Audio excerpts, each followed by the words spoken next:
Salut tout le monde, bienvenue sur la chaîne Paye ta règle, c'est le joueur du Clapas. Je vais vous présenter aujourd'hui mon premier top et il va porter sur les 10 jeux dont on ne parle pas assez. Ce sont tous des jeux que je possède et auxquels j'ai joué de nombreuses fois. Des jeux boudés par la critique, par les réseaux sociaux, ignorés, mal aimés, passés sous le radar ou boycottés. Il est temps de mettre en lumière ces 10 jeux qui en valent la peine.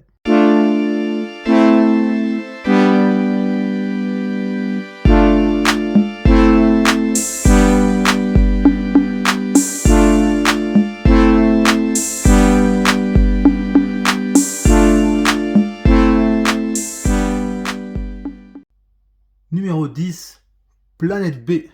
Un excellent jeu euro de poste d'ouvrier avec un système d'élection politique original, avec un ton très humoristique, un jeu de société qui met en scène une satire caustique de nos sociétés, et auquel il est toujours très plaisant et amusant de jouer. Numéro 9, Stigmeria, le jeu de mon ami Gabriel Souler.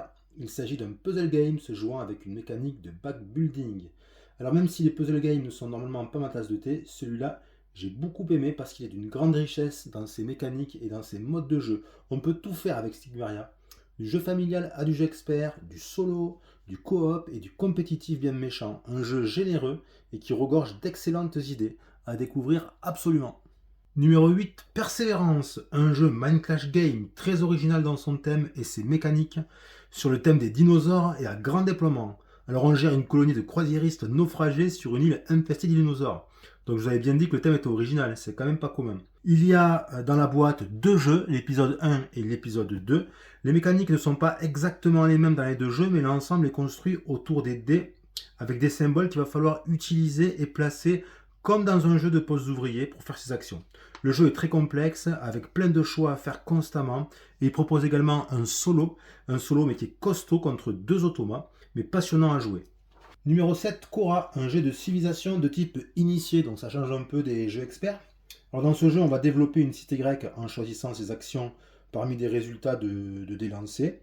Alors cela paraît hasardeux dit comme ça, mais c'est très réfléchi au final. Il y a toujours moyen de parvenir à faire quelque chose, donc le hasard c'est pas très gênant dans ce jeu. J'ai beaucoup joué à 2, à 3 et à 4 joueurs, et il a toujours beaucoup plu. Et même que pendant une période, on n'arrêtait pas d'y jouer. C'est un jeu qui va d'ailleurs bientôt ressortir sur la table. À la maison, c'est quasiment un classique, hein.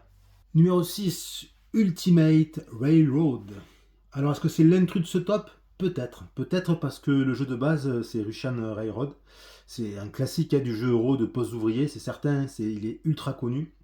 Mais je trouve que cette édition en particulier, l'édition Ultimate, qui renferme toutes les extensions du jeu, passe un peu sous les radars, ou est passé un peu sous les radars. Je trouve qu'on n'en a pas assez parlé.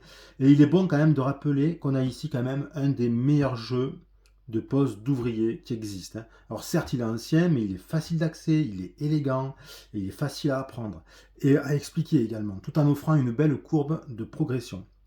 Si on rajoute à cela que cette version contient toutes les extensions et que celle-ci apporte vraiment beaucoup de changements en enrichissant très largement le jeu, en fait on tient un véritable must-have entre les mains, des heures de plaisir dans cette boîte, une valeur sûre. Numéro 5, Sanctum. Sanctum, c'est sans doute le mal aimé de ce top, puisque les critiques sont mitigées sur ce jeu, notamment en raison de la deuxième phase de la structure d'une partie, c'est-à-dire le combat final contre le boss. Donc c'est ça qui a pas mal divisé les joueurs et qui a amené des critiques assez moyennes sur le jeu. Alors il est vrai que la mécanique finale est étrange, hein.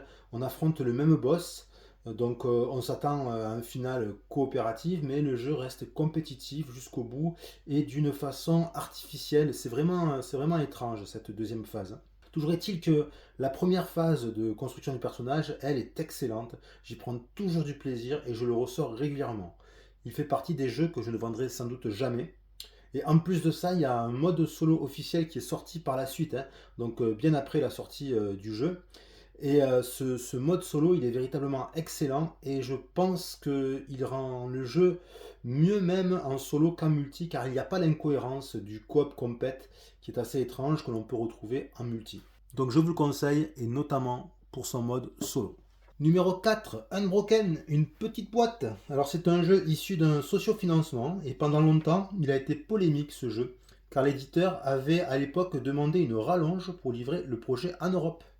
Mais bon, depuis ce qui a été fait par d'autres, comme par exemple Mythic, ben, c'est du pipi de chat cette histoire. Enfin bref, c'est un jeu solo d'aventure, uniquement solo.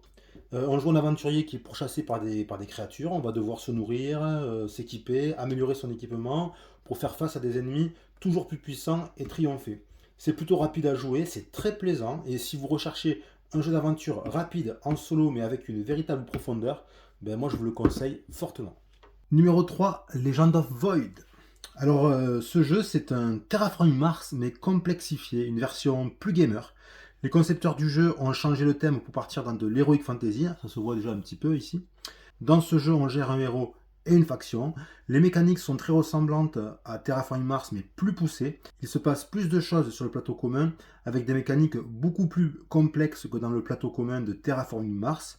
Le jeu est tendu et il y a davantage d'interactions entre les joueurs. Cependant, certains préféreront rester en terrain connu avec Terraforming Mars, car c'est vrai que Legend of Void, malgré sa ressemblance avec Terraforming Mars, peut s'avérer déstabilisant.